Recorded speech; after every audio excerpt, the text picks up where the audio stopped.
Syekh Haji Muhammad Saleh atau lebih dikenali sebagai Tuanku Tambusai adalah seorang pemimpin Islam dalam Perang Padri dan diangkat sebagai pahlawan nasional Indonesia atas jasanya menentang penjajahan Hindia Belanda pada tahun 1838. Tuanku Tambusai akhirnya dimakamkan di Negeri Sembilan pada tahun 1882. Bagaimana beliau boleh datang ke Negeri Sembilan dan sejarah Perang Padri yang terkait dengannya? Perang Padri adalah peperangan yang berlaku di Sumatera Barat dan persekitarannya, terutamanya di wilayah Kerajaan Pagaruyung dari tahun 1803 hingga 1838, melibatkan rakan-rakan suku Minang dan Mandailing. Kelompok ulama atau padri dipimpin oleh Harimau Nan Salapan, manakala masyarakat adat dipimpin oleh Yang di-Pertuan Pagaruyung pada masa itu iaitu Sultan Arifin Muningshah. Perang Padri bermula dari kelompok ulama yang ingin membetulkan beberapa kebiasaan adat yang bertentangan dengan ajaran agama Islam. Beberapa perundingan dan tiada kata sepakat antara ulama dan kaum adat menyebabkan berlakunya Perang Padri. Orang asal atau kaum adat mula menekan dan meminta bantuan dari Belanda pada tahun 1821. Walaupun demikian, orang asal berbalik melawan Belanda dan bergabung dengan kelompok ulama. Walaupun akhirnya perang ini dimenangi Belanda. Tuanku Tambusai lahir di Tambusai Rokan, Hulu Riau pada 5 November 1784 dan meninggal di Negeri Sembilan pada 12 November 1882. Beliau ialah seorang pemimpin Islam yang mempertahankan benteng terakhir dalu-dalu selepas benteng Bonjol di Bukit Tajadi tewas dan Tunku Imam Bonjol berjaya dikalahkan.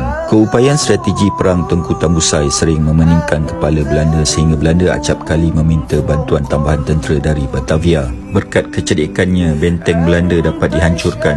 Benteng Bonjol yang telah jatuh ke tangan Belanda dapat direbut kembali walaupun tidak bertahan lama. Beliau digelar Harimau Padri dari Rokan kerana amat sulit dikalahkan, tidak pernah menyerah dan tidak mahu berdamai dengan Belanda. Benteng dalu-dalu akhirnya dikepung dan ditewaskan Belanda. Tuanku Tambusai berjaya meloloskan diri dari kepungan dan berundur ke Seremban Negeri Sembilan, dikatakan menelusuri Sungai Batang Benar melalui jalur Selat Melaka di titik Dumai dan Tanjung Balai. Mendapat julukan Tok Ungku sehingga nama beliau diabadikan sebagai nama sebuah jalan di Seremban. Tuanku Tambusai banyak menghabiskan masa berkebun dan hidup dengan masyarakat setempat sebagai kaum Mandailing di Negeri Sembilan.